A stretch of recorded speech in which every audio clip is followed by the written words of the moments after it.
కాకినాడ జిల్లా సామర్లకోటలో వైఎస్ఆర్సీపీ ఎంపీపీ బొబ్బరాడ సత్యబాబుపై ఒక మహిళ చేసిన తీవ్ర ఆరోపణలు ఉప్పుమన్నాయి. ఎంపీపీ బొబ్బరాడ సత్యబాబు గత 20 సంవత్సరాలుగా తనను శారీరకంగా వాడుకొని ఇప్పుడు వదిలేశారని సీతారత్నం ఆరోపించారు. వేరే మహిళతో అక్రమ సంబంధం పెట్టుకున్నావు ఏంటి అని అడిగినందుకు తనను వదిలేశారని ఆమె తెలిపారు. ఎంపీపీ ఒక గ్రామానికి చెందిన మహిళతో అక్రమ సంబంధం పెట్టుకున్నారని ఆమె ఆవేదన వ్యక్తం చేశారు. నీ మొగుడిని పిల్లల్ని వదిలేసి రా అని అన్ని విధాలుగా నిన్ను చూసుకుంటానని చెప్పి గత 20 సంవత్సరాలుగా తనతో శారీరకంగా ఉన్నారని బాధితురాలు ఆరోపించారు. అయితే బాధితురాలు పోలీసులను ఆశ్రయించగా ఎంపీపీ బొబ్బరాడ సత్యబాబు పలువురితో తనను బెదిరింపులు చేస్తున్నారని ఆమె ఆవేదన వ్యక్తం చేశారు.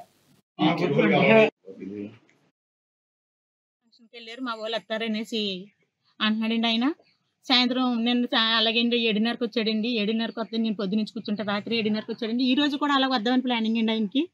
నన్ను ఇంకా ఏడిపిందామని చూస్తున్నాడండి. కానీ నేనైతే మాత్రం దానికోసం కాదండి, ఆయన తరపు న్యాయం జరగాలని వస్తున్నానండి.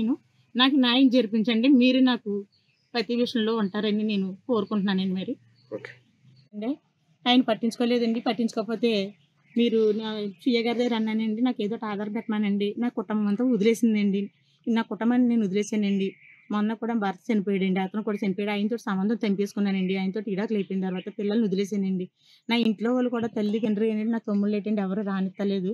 అలాగే నీకు చెప్పినా సరే అండి, ఆయన అసలు పట్టించుకోలేదండి. నీకు అన్ని చూస్తాను, పోషకారం పెంచి పెడతాను చేస్తాను అని అన్నాడండి. అది కూడా పెట్టలేదండి. నేను తిండికి చాలా మొహం వేసిపోతున్నానండి. నాకు ఏ ఆధారం లేదండి. ఆయన ఆధారం అని బతికానండి ఇప్పటివరకు కూడా. నాకు ఆధారం కావాలని అడిగితేనండి స్థలం అన్న రాయమని అన్నానండి. ఆయన వద్దంటున్నాడు కాబట్టి రాయమని అన్నానండి. అదన్నాను. ఆయన ప్రతి మాట్లాడింది ప్రతిది కూడా ఉందండి. ఆయన ఏం మాట్లాడాడు, నాకు మంచి చేస్తాను అన్నాడండి.